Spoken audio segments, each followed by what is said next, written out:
Welcome to another episode of the Shine and Thrive Photography Podcast. I'm your host, Sarah Monica. And this week, my guest is Shannon Hastings, which is one of my Outsourcing Made Easy students. And she shares where she is at in her outsourcing journey and how it's helping her custom design the business and life she wants on her terms instead of settling on being an overworked photographer. I love how every single one of my student stories and journeys are different. And I'm so grateful for Shannon sharing hers. Enjoy tuning in. Yay, Shannon. Welcome so much to the Shine and Thrive Photography Podcast. I'm so excited to have you here and to finally continue our conversation because we almost just kept talking forever and didn't start recording. Oh, the vibes are good. Vibes are really good. And to start off the episode, for everybody listening, could you share with everyone what you love focusing on photographing? Like what do you offer? And what's your favorite thing to photograph? And also, if you do, because I know you do, what other line of work are you in? So I love people. I love love. So I definitely photograph people, weddings, a lot of weddings, engagements, families, babies, pretty much anything to do with like people and faces and love. And then, yeah, so I also have a direct sales company on the side that I do. And then I have been doing during COVID. That is a beautiful overlap with my photography business because I am an extrovert, like through and through. The like analogy around extroverted people go out and collect coins and introverted people go out and lose coins. Like I'm definitely, I collect the coins. I thrive in environments with people. So I feel like the more people I can be around or the more rooms I walk into and I'm like, oh, these people can be my friends. That's really like how I've built my business. And that's genuinely what I love. So I love weddings and being in a group setting and obviously love because duh, who doesn't? Yeah, seriously. Oh my gosh, I always get so jealous in a way. It's like, of course, I'm grateful for exactly how I am, right? But like sometimes I get so jealous that people can get energized off of being around people all the time. Like for me, I need my freaking space. I'm like, put me on the couch in a corner by myself. No one talk to me. Let me eat my cheese. I just need to recharge. I definitely have those days too, like especially post wedding, but those are short. I don't know. I just do collect coins with other, Yeah. you know. That's awesome. Love that. And actually, speaking of like personality traits like that, makes me think of random facts. So, what are like one or two or three random facts about you? So I don't know. I don't know if people know fitness was like a huge, when people ask if I went to school for photography, I actually went to school for fitness and health promotion. I went to college. I was a personal trainer. I did CrossFit for a long time. I just don't think people know that that side of me exists. But I'm like, I used to be pretty fit back in the day. So fitness is huge for me. It's funny, you just put on chapstick and I was like, Mhm. have you tried nipple cream on your lips? So another random fact is I use nipple cream as chapstick. And once you hear this, you'll never go back because it's the best. My boyfriend even uses it. He loves it. That's so funny. It's so funny because yeah, Shannon was like, I was putting on chapstick. I'm like, oh, before we record, because sometimes my mouth gets dry. And she's like, do you use nipple cream yet? And I'm like, kind of thinking in my head, I'm like, well, it's kind of 6 months after I gave birth. I'm like, I'm not breastfeeding anymore. I already did that for about 3 months and my milk supply went down. I'm like, well, I mean, well, maybe in the first 2 weeks would have been good, but after that, I didn't really need it. Even if I was breastfeeding now, I'm like, no, I don't, I've never even tried it actually. And she's like, no, on your lips. I was totally thinking about my nipples. I saw someone post about it on Instagram and I was like, wow, game changer. I have sensitive skin, so nipple cream all the way. Yeah. Well, there you go, guys. You'll learn something new every day. And you're going to learn a lot more too in this episode, which yeah, I'm so excited to dive into it with you. So okay, first, I think where I really love to start with these episodes is like let's kind of like take a step back. Let's go down memory lane of exactly how life felt for you and where how you felt before you discovered outsourcing, before you discovered that time you could actually get more of your time back. So yeah, walk me through that. How are you feeling? How's your body feeling? Kind of everything like holistically. So photography came like it kind of fell into my lap. So long story short, going back a little bit, I used to have a photography studio. I used to teach yoga, like full-time yoga was what I was known for. It was my thing. And when I had a studio, I really wanted because I did all of our social media, I wanted our images to be of people that actually walk through the doors. Like I didn't want Pinterest stock photos of like models that looked a certain way doing poses. I wanted like Bob who comes here at 5, and so I got my first camera for as a Christmas gift, and I knew nothing also. And I just started taking pictures of members, obviously with consent, but like I wanted people that actually came through the door. So through that, I just kind of hit the ground running. And then long story short, I ended up leaving my business. It just didn't work out, not a great partnership. And my life and soul was this studio. So when I left, I had nothing except my camera.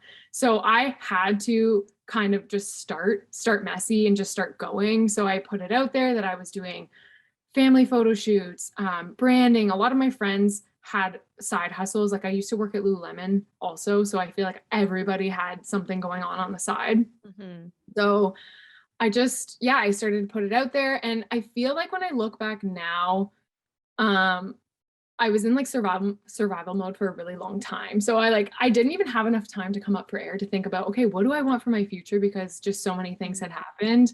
Also, long story short, in this span of like two years, I ended up getting married, and then I also ended up getting separated like a year later. It was like a Kim Kardashian wedding. But I was like really against doing weddings. And then once my ex and I kind of broke up, I was like, again, same thing where I'm like, wow, I don't really have a stable enough career on my own. I was teaching yoga, I was doing retreats, and I was doing photography. And I was like, I need to make a career out of this. So I knew in that moment, okay, I have to do weddings. And that was like the catapult into my wedding photography career. And then again, same thing, I just kept going, put it out there. People were like, bless my clients that, trusted me and loved my work and still support me to this day. But so from there, again, I look back and there was a lot of just messy action. So then when I came to, it was actually COVID had hit. And it was funny because right before that, maybe a month or two before that, I had made the decision that I'm not going to teach yoga anymore. I'm only going to do photography, and I'm going to travel with my boyfriend that I just met at that time. And it like life was just at my fingertips. And then COVID happened. And I feel like I was pretty much, obviously in Ontario, I couldn't work like a lot of people. It was illegal for us to shoot. It was very stressful. I was on CERB, and I didn't have a lot of options in that time. So I didn't have a lot of like clients. And I remember I had come across your course, I think during 2020. Yeah, I remember. I remember. That's when it first launched online, because it was a in-person workshop before. And when it first all launched online, it was months and months and months of preparation. And of course, the week I launched it, COVID launched in Ontario at the same time. It was like the worst timing. Worse. Yeah. And I remember I came across it. I had purchased it, but I didn't have I don't know, I had so much resistance to it because you're in it, you're in the thick of it. You're just like, no one can do it better. Like all the things you had said, nobody can do this better than me. And I can't train another person. You're thinking all these like narratives. And then I still had the course, and I had just finally implemented it at the beginning of this year because I had looked at my calendar. I had booked all of these. And this year, just for context, this year, 2022, is when we're recording this. Yeah. And I look at my calendar and I'm like, how am I going to be able to do this all on my own? And I really should have just taken this action last year, but I just, kind of fought through it in 2021. And then eventually, this year I was like, something needs to change. I need my time back. And that's kind of why I was like, I need to just look through the course. I skimmed through what I actually needed. I think that was important for me to know, okay, this is what I need help with, instead of like, a broad spectrum. I was like, this one thing or two things I need help with. So I'm going to focus on that. Dive in deep and focus one thing at a time. Yeah. That's exactly what I encourage everyone to do, is like, don't get overwhelmed by like outsourcing editing, culling, album design, slideshow creation, all these things all at once. Like pick one thing, focus on that. When you have the handle on that, you'll be like, oh, that's done. I have more of my time back now. I have even more time to like focus on outsourcing the next thing and the next, and then it's like a snowball effect of like gets fun and exciting and like a game that you're like, what else can I outsource, right? So yeah, I love that you said that. And I find that like a lot of photographers tend to fool themselves in off season. You know how like off season for photographers is like, okay, I'm going to fix the back end. I'm going to update my workflows. I'm going to improve my client experience, all of that. And then we kind of fool ourselves being like, yeah, busy season is far away. Like this year, I'm going to be so much more organized and be on top of it. Right. But if nothing changes in your workflow, if you're still the one doing everything in your business and wearing all the hats, nothing's going to change. You're still going to reach overwork and burnout. Like, would you agree with that?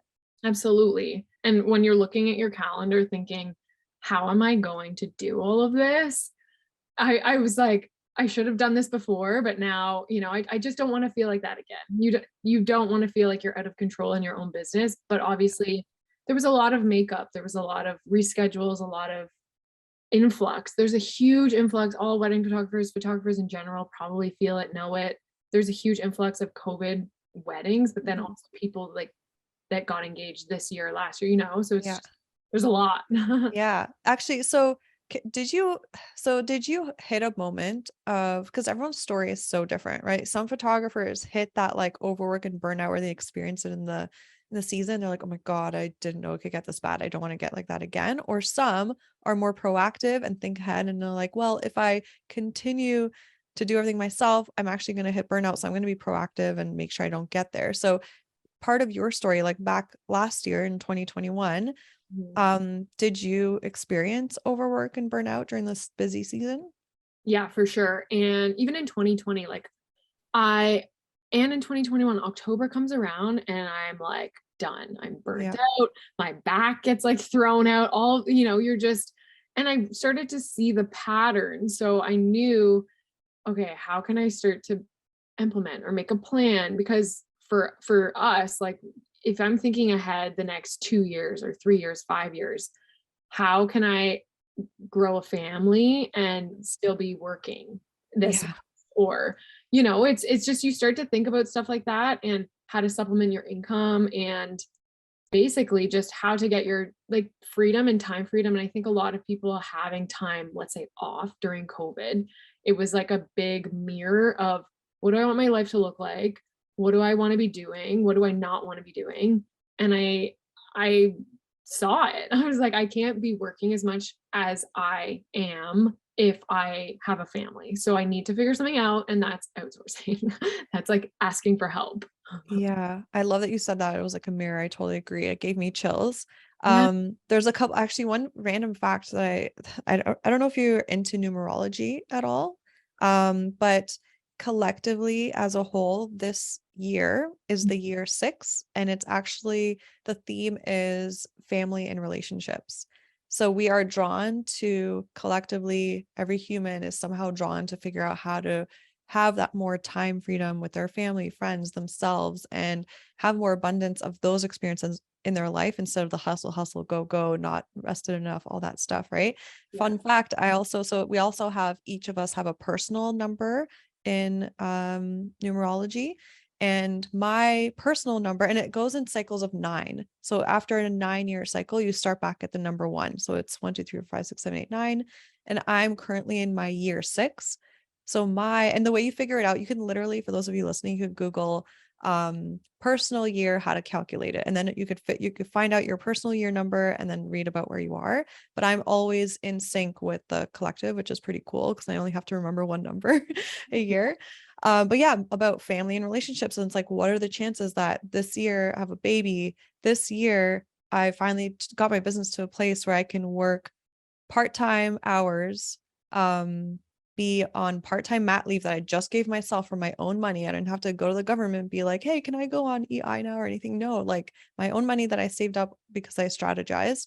And it's giving me so much more time freedom with Rory and my family and all that. That's the theme this year while making my dream income. So I just want to put that out there, guys, this year. If you are feeling drawn to take new actions and figure out new solutions to being able to have that time, because you can never get this time back. Like time is fleeting, especially with your relationships.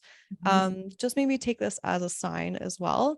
And so I love that you shared that, because I think, yeah, COVID was a huge eye opener in that way of how beautiful life can be if we are able to slow down, and how much more beautiful can life be if we're slowing down on purpose and choosing to, and strategizing and putting together a plan where we can still have abundance of money and income and not feel stressed about it, while having an abundance of time as well. And that's so possible. And I actually want to ask you, because I want you to dive in deeper into your 2021 season of like that moment in like September, October. You said you felt out of control, right? Can you maybe explain more, just so maybe other photographers feel less alone if they're really hitting that point, that burnout, they're not sleeping, not exercising, all of that? Like, explain what it felt like in your life, in your relationships, in your mind, in your body. Like, where were you at that point? Yeah. So, I mean, weddings, weddings are on weekends. It's you're driving, it's whatever. But the sessions, I feel like really got me because my boyfriend and I also moved out near the Guelph area, and I'm originally from like the Newmarket area. So a lot of my clients, and this was like not a permanent move, but it was just like a temporary thing. We purchased a home and this is what we were doing. And it really started to wear on me, like driving, commuting Mhm. multiple times a week, sitting in traffic, and just also sitting a lot. And just, I don't know, I feel like I was starting to resent it. Like I was starting to Mhm. resent what I was not doing, but just like the way things were. So I knew, like, outside of my business, I knew that we needed to make a personal change, like a location change. So we had talked about it. We had started like figuring out, okay, this isn't the place we want to be. So where is that place? So that my work life balance can be in alignment. Cause I felt really out of alignment. I felt like I was kind of living in a space or place that didn't feel like me. It was making my work harder. As an extrovert, I felt really disconnected. Yeah. Like I feel like because we were living in a small town, away from my family, away from my friends, away from my clients, to, because we purchased a home, which was great. It's amazing. But you're allowed to change your mind. You're allowed to pivot.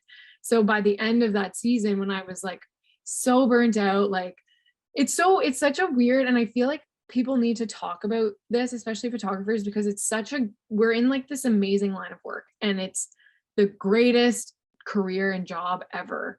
But once you get to a place where you're maybe really happy, or like you have everything that you've ever wanted, yet you're still feeling some type of way, and there's like guilt surrounding it, or you feel like you should be happy because you get to do this amazing job all the time, and you like suppress like burnout, or like people might think you're complaining, and you're like, no, I love what I do, but I'm like, I'm just really like, I'm tired, or I'm exhausted, or whatever, so I just, Yeah. being in alignment with who you are and what you're doing will translate into your work. So I feel like for me, I knew that I was mentally not in, and it was COVID. Like we were being locked down every other week. It felt like Mhm. you would try and plan weddings, or you try and plan anything. And I just feel like the back and forth, like a lot of people last year felt really defeated, really like out of control, not even just within our own businesses, but like the government mandates, and like this week you're allowed this and this week you're not. So yeah, I feel like I just got to a point where I knew then I had to make changes for the next year, or else there's just no way I could have continued driving and working that much and editing that much. And I mean, for me, like you're a Yeah. numbers person too, so I would be like driving an hour and a half to a session and being like, wow, I could have like finished this session by Yeah. an hour and a half Okay. one way. Yeah. Like, oh my god.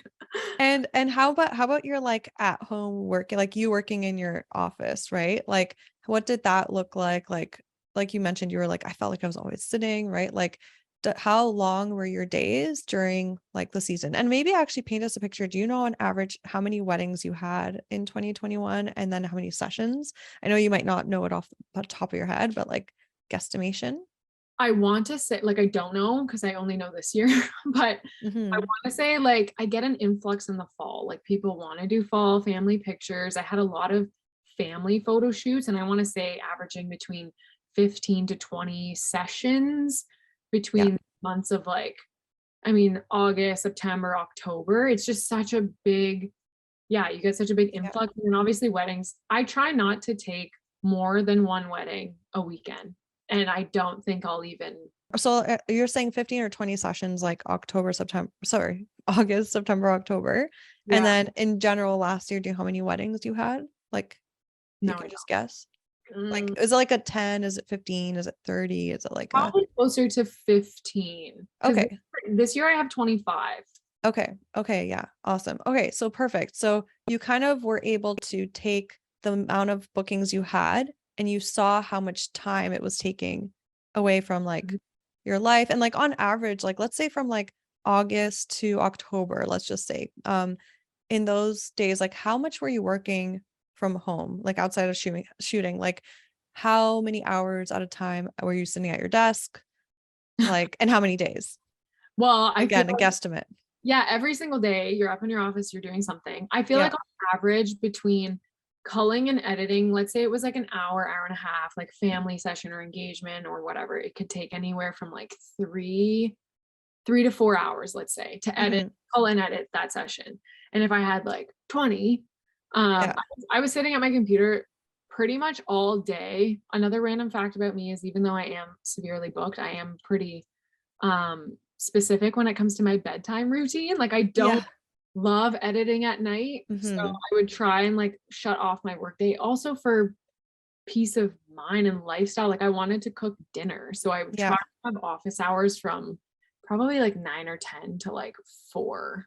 I, Okay. Okay. So 9 or 10 to 4. Okay. And then you worked, was it an everyday thing? Like every single day? Did you have any full days off that you were able to give yourself?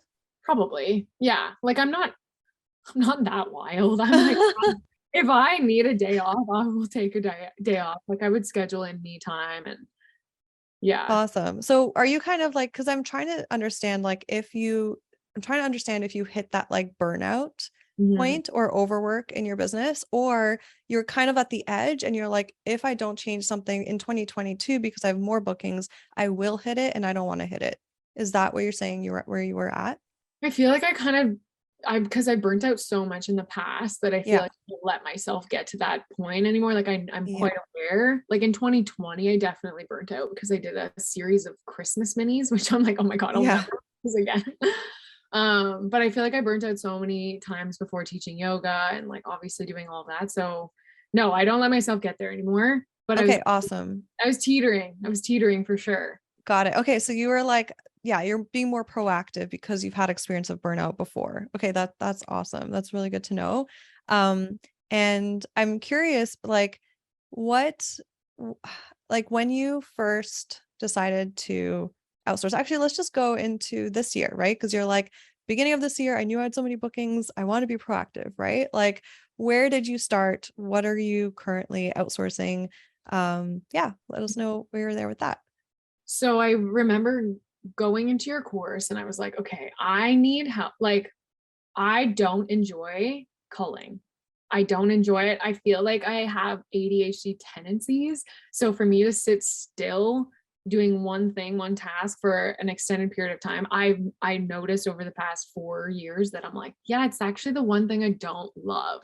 Mhm. So originally I was just going to outsource for culling only. But I skimmed through. It was like how to outsource for culling and then how to outsource for being an assistant or whatever. So I was like, okay, I'm gonna go there. I'm gonna Oh, the look. virtual assistant part. Yeah. So Yeah, yeah. I was like, okay, I don't need an assistant just yet, Mhm. but I do need help with culling and editing. So I went through, I made a job posting, like wrote out what I was looking for. I had like 50 applicants. I had to go through them. All of your tips around like put a quote at the end was so good because people weren't actually reading the I posting. know. But I Yeah. had this one, I had two, but one really stuck out. His name's Klein. I love him. And yeah, we had a Zoom call. I asked him what, because it's kind of like a Facebook, the online jobs around like this is what they're looking for per hour, this is what they're looking for salary. And I asked him, like, what would you be happy with? What would you want? Like what would make you really happy that you want to stay? And so he told me whatever it ends up being in Philippine currency, but Hmm. I think it was like $10 an hour. Hmm. So we Yeah, started, Canadian. yeah, Canadian. yeah, Hmm. Canadian. So we did like a little trial period where I would send him all the raw files. He would call, and then we also talked about editing too. So we had training call. He does like a base edit for me, basically around like what I would do, and then syncs them and then sends it back, kind of thing. Mhm. And then we kind of progress from there. So I told him, okay, this is what I want, this is what I want, this is what I don't want. And then he Mm. just kept getting better. Yeah. And then yeah, now he's still with me. So I'll get home, I'll send a wedding to him, he'll call it, edit it, and send it back. And it's just, I remember crying the first time that it happened, because I just didn't think having somebody, you just want to like lend your brain to somebody, because you're like, I just Yeah. want someone to know exactly what I want. And when it finally happens, or you have help, I was like, damn, why didn't I do this friggin' so long ago? Yeah. That's Just- amazing. So yeah. yeah, so you're outsourcing your culling and your editing. Is it full on like edits, or you said it's a base and then you do like small like fixes for the whole like amount of photos that you're delivering? Is that kind of the workflow right Yeah. now?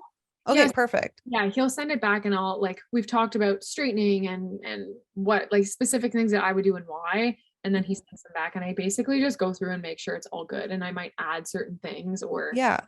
basically, Awesome. And compared, like if you were to like compare like how much time it takes you. Okay, so let's say it took you to edit, right? How long would it take you to edit a regular on average wedding before?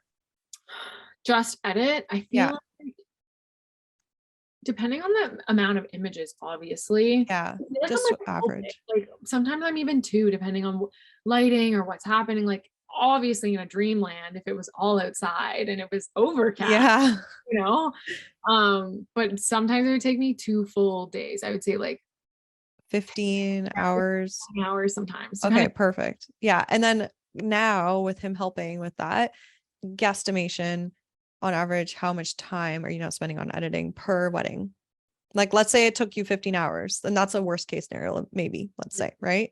So, worst case scenario, how long are you spending now on an editing a wedding? I feel like 4 to 6.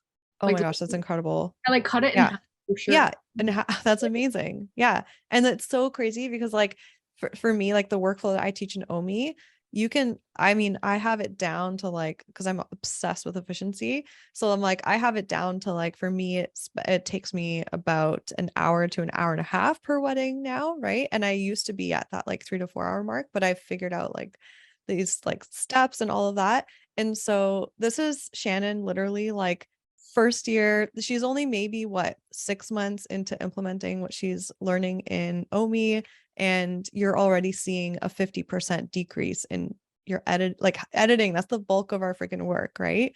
So that's amazing. Like I'm so proud of you for doing the work and taking these steps, and that's a huge like decrease in work. So I'm so happy to hear that. And I love that you're like, I almost cried. I think I cried. Like I think the it's also relief, like, right? How yeah, incredible and powerful does it feel to like you go off in the evening, you can spend time with whoever, hang out with family, with friends, go working out, whatever. And then you wake up the next morning or in 5 days and you're like, it's done for you. yeah. I think a huge thing people feel, especially around their own business, like I love editing because Mhm. it's your art, and I still view it as that, because again, he's helping me. He's supplementing what I'm already doing. I'm teaching him what I do and why. Mhm. And I feel like that letting go of control piece is the hardest. It was the hardest for me for so long, because you're like, no one can edit like me. Nobody's going to see it like me. But I think I just kind of came around to the fact that, because I'm doing a lot more weddings, that it's not just the finished image. It's like who you are on the wedding day. You give them some amazing experience. They connect with you. They're already like so happy with who you are and how you showed up on their wedding day and how you made them feel and their guests. And like, I've had so many clients say like, oh my God, you felt like you were part of the family. So they're already like so happy. And I captured their day through the lens of like how I saw it. And Mhm. so when you have someone that's just helping you so that you can show up as the best version of yourself, I'm like, even my boyfriend, he was like, wow, like he saw the shift in me and he was so happy, because partners of photographers know what it really takes. Yeah. Like freaking like grungy you are for hours of the day. You have like a million cups all over your desk. You don't do anything else. You don't leave your room. Like he sees firsthand what it's done. It's given me time, and he has a lot of time off with his schedule. So, I mean, he's like, wow, he's like, you can't ever like not have this. Oh my gosh, that makes me so happy when I can hear my students say that their family and friends saw a shift in them and you're able to spend more quality time together. I'm like, mission complete. Like I have chills right now on my body. Like that is what life is about. And I'm Yeah, so happy. Like, thanks for sharing that he even saw that shift in yeah, you. And absolutely. let me actually ask you, because I know you're like, oh, it was like so scary initially, let go of control and like dive in. This is a new territory. Okay, Sarah says put together a job posting. I'm gonna put together a job posting, right? Like, how did you just like feel that uncomfortable feeling and then move through it anyway and be like what was your why to like help you move through and be like, you know what, I'm just gonna do it. I know I'm scared, but I'm gonna do it anyway. I feel like I'm kind of the queen of that anyway. I'm like, well, yeah, it's really like, what's the worst that could happen? Honestly, in any Mhm. situation, I'm like, what is the worst thing that could happen? It doesn't work out. Okay, well, at least I tried.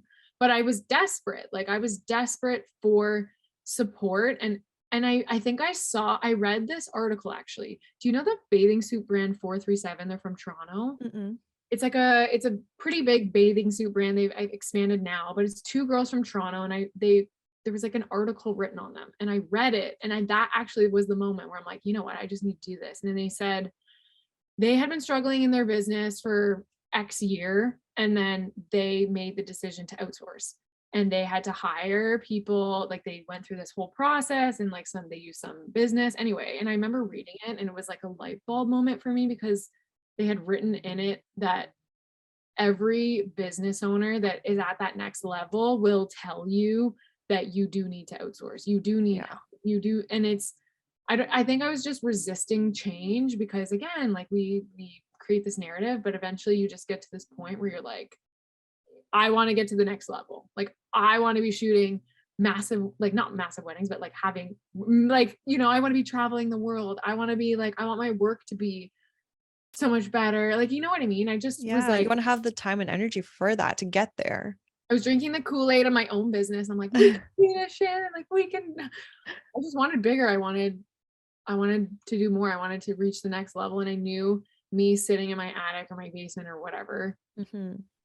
just me, like I Yeah, needed. you can only go so far. Like you'll hit a point, you'll hit a glass ceiling, you'll hit a point, and then at the same time, while hitting the glass ceiling, you'll also not be living your life, personal life to the fullest as well.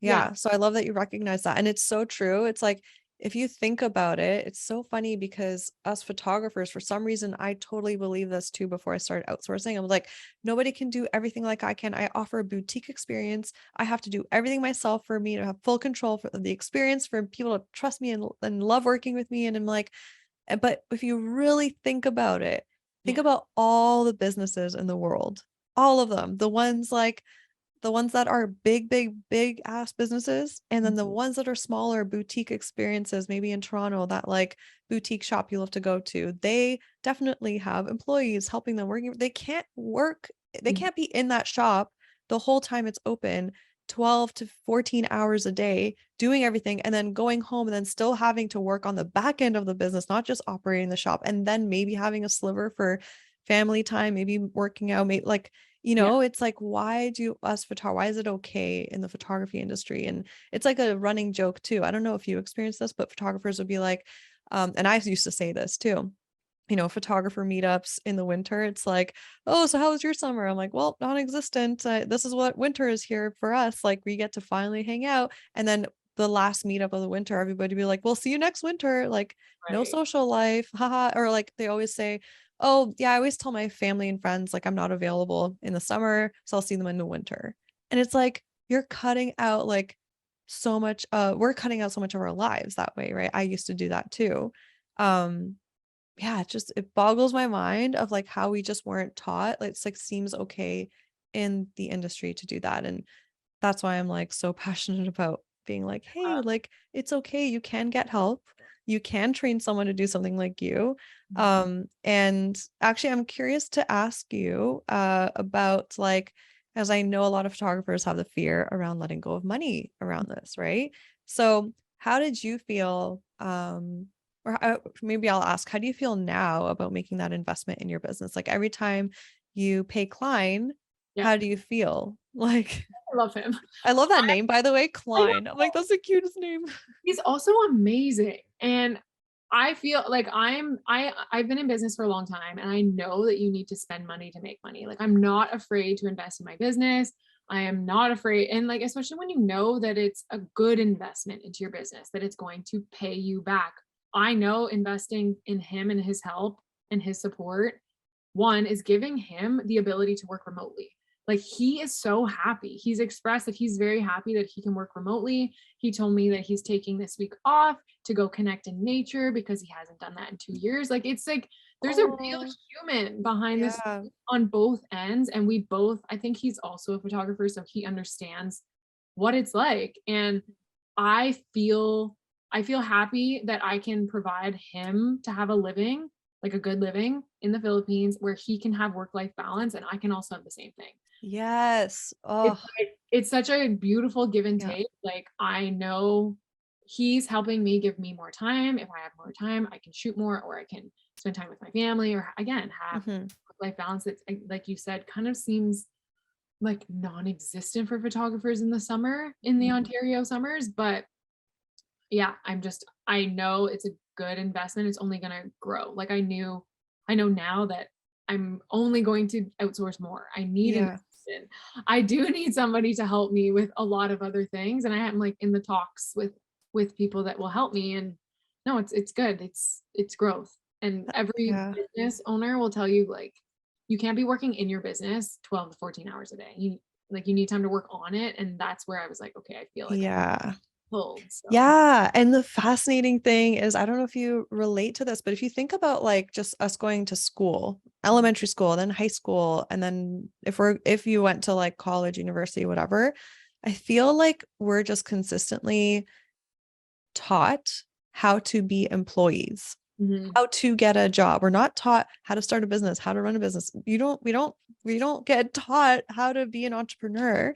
And so the thing that's so fascinating, and I learned this from James Wedmore, he's like, think about it this way, like if you continue to think of yourself as the employee in your business, you're still connecting the dots of like hourly, like I like hourly rate, right? Of like, oh, I make this much money maybe per hour or whatever. But if you just focus on elevating your role, you'll actually be able to take like you'll actually be able to like leverage your time better where it's like, okay, I can outsource this thing, spend this money as an investment in my business, just like software is an investment in my business, just like buying new equipment, right? All of that stuff. And then you can end up making more money by working less, Yeah. right? So it's like, I Work. remember I used to be the employee in my business because guess who my boss was? I felt like it was my business, like this thing over me that was like, keep working, keep working, keep working. You have to keep working. You have to keep working. You can't have a break. And it's like, at the end of the day, it's like, you're your own worst boss. It's like, Oh yeah. oh my gosh, the one of the recent episodes that I put out, I think it was, I forget which one it is, but it's basically how to figure out your dream hourly rate Yeah. and actually make it happen for yourself. And I share about like 7 years ago before I started outsourcing, I actually calculated how much I was making and how many hours I was working on average the whole year, and I was making less than minimum wage. And when photographers do this exercise, you can listen to this episode. I'm like, which number was it? Because it's like, it's literally one of the recent ones. So just listen to that. But yeah, you can figure out your hourly rate, what you're making now, and you'll realize most photographers make less than minimum wage. It's like, would you go and work somewhere else right now and make less than minimum wage? It's Mhm. like, no, like, so it's like elevating your role in your business as like, okay, let's elevate our role to like CEO, right? And then you have people that are helping you, that are supporting you. You can stay in your zone of genius, right? Do you feel like you're able to have more time for yourself, Shannon, to like stay in your, like you said, right? In your zone of genius on wedding days, you have the energy to show up, right? And maybe even like now when you're editing, instead of you editing and it's like hour 13, 14, 15, you're like, I can't do this anymore. I hate my life. Like my back hurts, right? You're the editing that you are doing, the 3 to 4 hours, you're having so much more fun with it. Am I right? Or am I right? It's like if I don't work out, if I don't move my body, my back hates me. And if I'm sitting all the time, my back hates me. So I'm like, Yeah. my back is like this compass of how well or not well I'm taking care of myself. And so if I'm like not working out, if I'm not sleeping, if I'm not drinking water, like we all know these things, but it's so easy to like push yourself to the side because yeah, we're our own worst boss. Yeah. But I feel like I really try to give myself my mornings, definitely. But it's like if I had to edit for like 14, 15, 16 hours in one day, I would be miserable. I would be Yeah. miserable. Like, Yeah, and then what gets cut out usually, I mean, from my own experience, if I have so much work to catch up on, that's so stressful on my shoulders that I'm like, I don't want to feel that stress. So I'm mhm, going to cut out the yoga. I'm going to cut out the morning walk. I'm going to cut out hanging out with my friends because if I can stay on top of my work, I'll feel less stressed. My clients will be well taken care of. I don't have the fear running in the back of my head of like, oh my gosh, if I'm not creating a great experience with the turnaround time and everything else, like my business will come to a halt, right? Because a lot of us are scared that if we stop working so hard, that our business will fail, right? yeah, But it's like the key is to working smart instead of hard. smarter, not harder. Exactly. And that's what you're doing. And you're just, Oh, and what I'm like, do you feel like you've just scratched the surface of like what outsourcing can give you in your life? Like you're just getting started and you can see how you can have so much more free time in the future, even. yeah. And like, you just start to see how, like, I see how I drop the ball in a lot of ways when it comes to my business because there's only so many hours in the day and a lot of them are being spent on, so now that I have that time, I can actually daydream or think about what I want for my business or even just like 98% of my creative output, right, will go to like editing or calling or whatever. So then by the end of that, you're kind of like you're toast, like Yeah. you're toast. So now that I have, you can go out and like be daydreaming about your business or like what kind of blog you want to put out or even writing blogs. Like that requires a lot of brain power in a way in a Yeah. capacity and knowing like your albums are still being worked on at the same time. So you don't feel the guilt around, like you said, like you're not working hard enough because they're both great. Like everyone. Yeah. And do Yeah. you feel like you also have more energy to market your business, which in turn will easily give you back that money times 10 or 20 that you're paying for outsourcing, right? Hey, reels, TikTok, showing up on social media, like I feel a lot of guilt because like I might feel burnt out or whatever around like posting my work because you're just like so busy sending out, Yeah. which is great. But yeah, now I'm like, oh, I have more time to make a reel that isn't, easy to make sometimes with like posting photos or like even selecting photos for reels, TikTok, blogs, all of that stuff that requires time. Creativity. Yeah, and Yeah. time, and you're like, oh, you can push it to the side if it's not Mhm. that it's not high on the Oh my priority. gosh. Okay. I love that you said this because you just reminded me of something that, like, a connection that I think is so important for photographers to understand is like, this is the circle of freaking doom in photography. You're scared to outsource because you're scared it's going to cost you too much money. You spend all of your time doing everything in your business. And then because you're doing that, you actually don't have that much time to market your business effectively, which in turn leads to less inquiries, less bookings, less clients. And so you're making less money or you're capping your income of where it could actually be. And at the same time, you're not making as much money as you want. You're overworked and burnt out, right? But if you want to shift the circle of doom into a circle of freaking happiness, like I don't know, that's what came to my mind. It's like invest in outsourcing your business, give yourself more time, then you can market your business effectively in a fun, creative way and how you want to. You'll get more bookings, and those bookings will pay for your outsourcing like so much more. Like I don't know, I explained this in so many different places, but I once had an example of how I shot like 11 weddings in 1 month in 2018 in September. Yeah. And my revenue from those weddings was like $56,000. And the amount of money I spent on outsourcing was about, I think, $6,000 on outsourcing my editing and culling. So I would have not been able to take on those 11 weddings if I wasn't outsourcing, because there's no fucking way you could edit all that and call all that and have a life, right? So I actually, if I said, nope, my cap is 4 weddings or 5 weddings in September, I would have been leaving like $30,000 on the table. Right. So it costs Wow. you more money not to outsource in your business. Yeah. Yeah. Yeah, it's a no-brainer. I think you just Yeah. eventually get to a personal point where you're like, okay, this isn't working anymore. You almost have to like look yourself in the mirror and be like, is this really what I want? For me, I do want, like, my partner and I want to have a baby in the next like 2 years, maybe 3. And so if you start thinking backwards from there, it's like I can't, this can't work like this. So Mhm.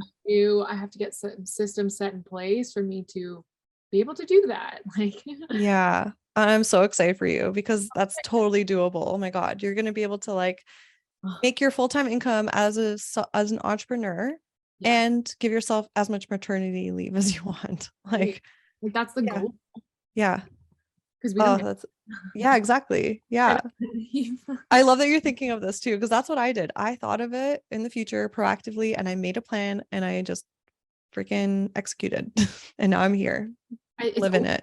yeah, it's always stuff like that where you're like, okay, well, I need a plan then. Hmm. If this is like, I'm big into visualization, manifestation. I'm like, if this is what I want for my life and this is what I see for myself, and this is how I want to feel.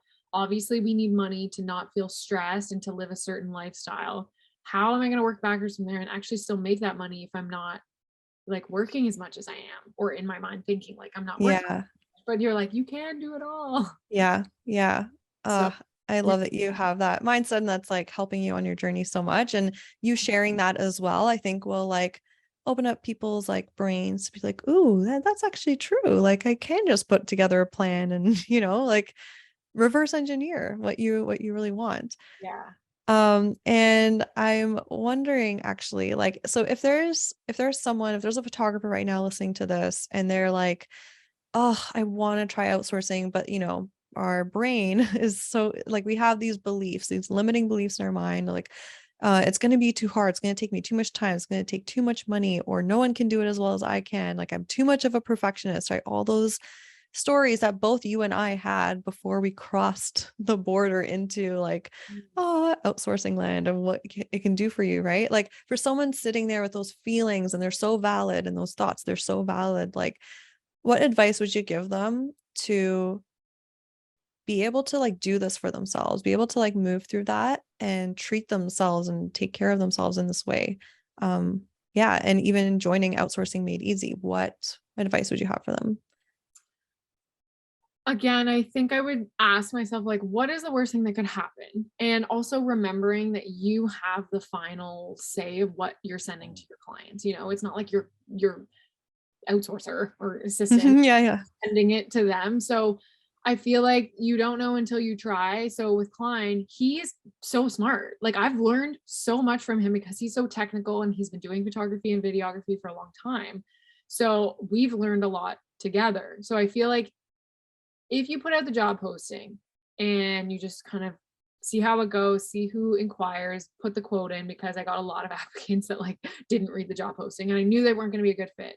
But it's just, if you're looking at your life now and you're feeling a certain way around how every day feels, I feel like you eventually get to that point where you're either burnt out or you're resenting your work or it's just not working anymore, or something happens or something changes, and maybe your lifestyle changes or you want a family or whatever. I'm thinking of myself, but it always takes something for you to realize that it can't keep going the way that it's going. And if it is working for you and it is balanced and you feel good, like that's great. But if you keep growing and you're getting, that's business. Like the more clients you get, the more influx, the more money, the more help you'll need. And I think it's just knowing that you letting go of control of something isn't like you giving up your business. Like I Mhm. think people eventually, like I think because I love what I do so much and I speak about it in such a passionate way,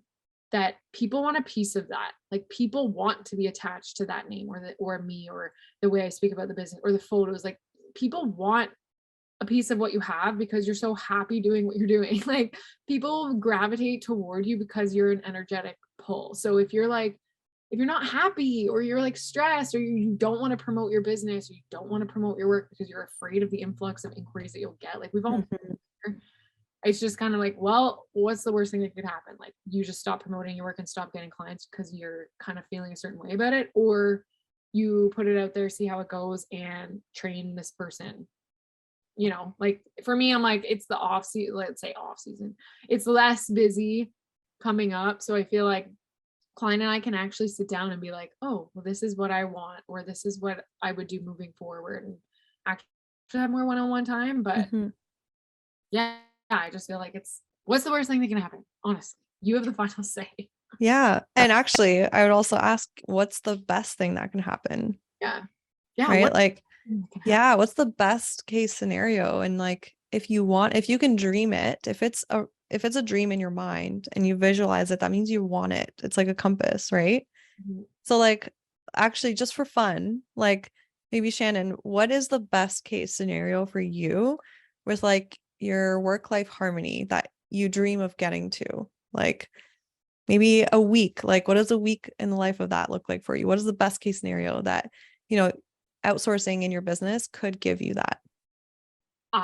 So my boyfriend is a firefighter, and if you know firefighter schedules here, they work like 7 or 8 shifts a month. So I would love to have my schedule harmonized with his schedule, because they work 24-hour shifts. So I'll take weddings on the weekends that he's working, or whatever, like we'll schedule it so there's help. Like I'm thinking of when we have a baby or whatever.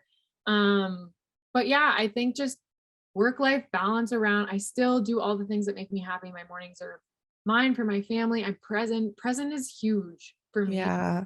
But presence equals freedom, and freedom equals money. So you kind of have to come back around like, okay, well, what do I need to be making per month to make that happen? If I could have a couple family sessions, newborn, I feel like my photography work would reflect my life at that point. Like very hustle, kind of like I'm busy, I'm doing a lot right now, but I feel like obviously as things kind of shift, I would love to do a lot more like weddings, engagements, babies, and allow that to reflect my life at that time.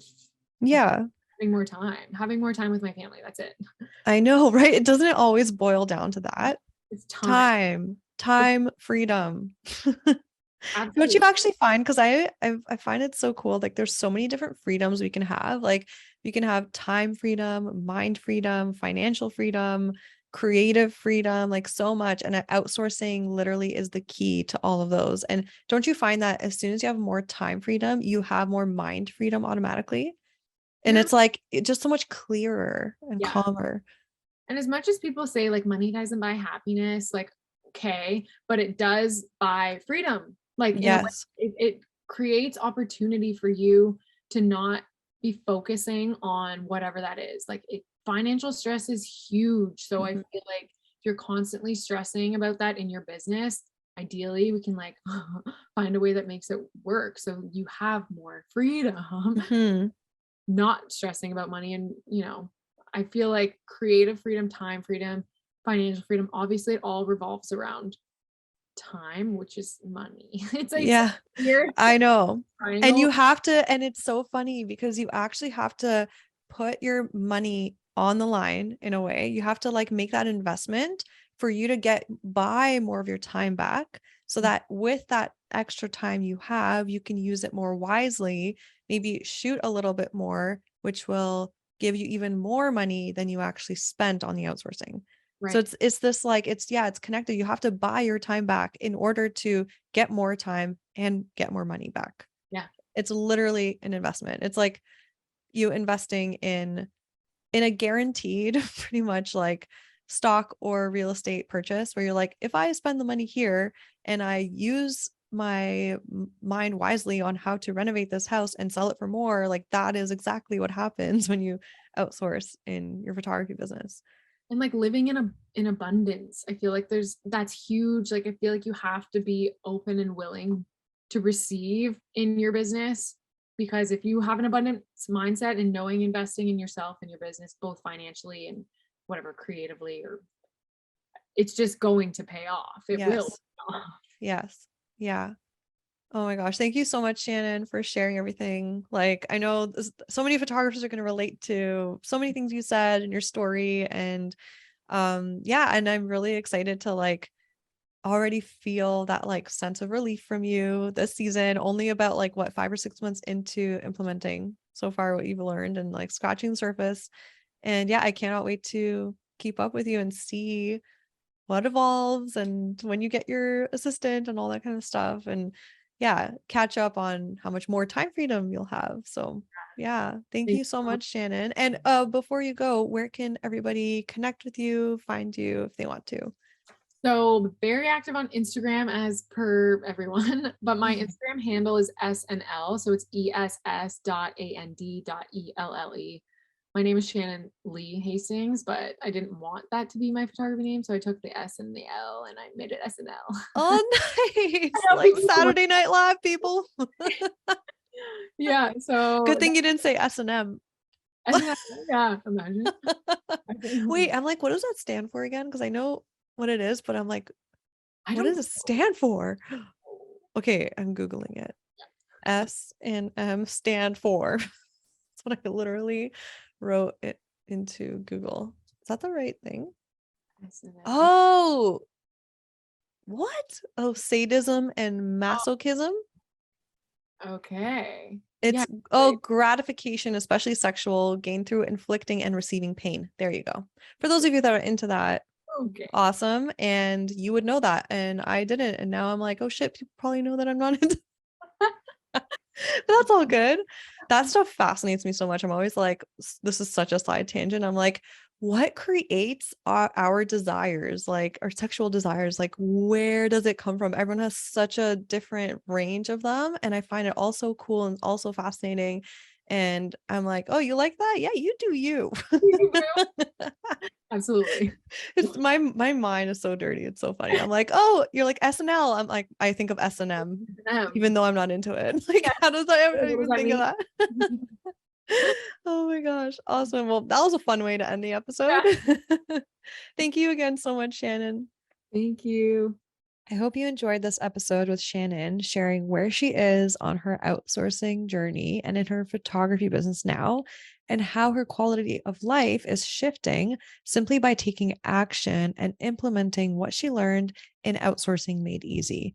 I love that her goal in the future is to have a similar schedule as her partner, who is a firefighter, so that they can have more time freedom to do what they want when they want together, while also keeping the income that she wants to make intact and not, settling for anything less than that. Speaking of outsourcing made easy, or OMI for short, how I like to call it, if you're an underpaid and overworked photographer, the doors are opening just around the corner to OMI in a few short weeks. To make sure you don't miss this opportunity this year to get your smart workflows set up in your photography business for next season, get your ass on the waitlist now. You can start learning and implementing in a few short weeks right away with full access to the full course and lifetime access, or you can dive into the program in off season whenever you're ready. Doors are only open for a brief amount of time so that I can accept new students, and then they'll stay closed for an entire year as I support my OMI students in the meantime. To make sure you're the very first to know, get on the waitlist now. It's sarahmonica.com/waitlist. Time is fleeting. And remember, every second you spend, you can never get back. So choose to take this step for yourself, for your life, for your friends and family. Go to sarahmonica.com/waitlist now, and I'll let you know as soon as the doors open. I know so many of you are excited. So many of you are DMing me being like, when are the doors opening? When are the doors opening? And I freaking cannot wait. It's going to be so much fun. Such a fun community, such a supportive community. And I hope that you will be a part of it this round. All right. I'll see you in the next episode. Bye. Yay! Thank you so much for hanging out with me and tuning into this episode. If you got value out of it, please feel free to message me on Instagram at Sarah Monica Photo. That's Sarah no H, Monica with a K photo, to let me know. I get so freaking energized hearing from others that what I've said has had a positive impact on their lives. Also, make sure to hit subscribe to the Shine and Thrive podcast to never miss an episode. I'm so grateful for you, and I'm sending you all the productive vibes your way so you have the best week ever.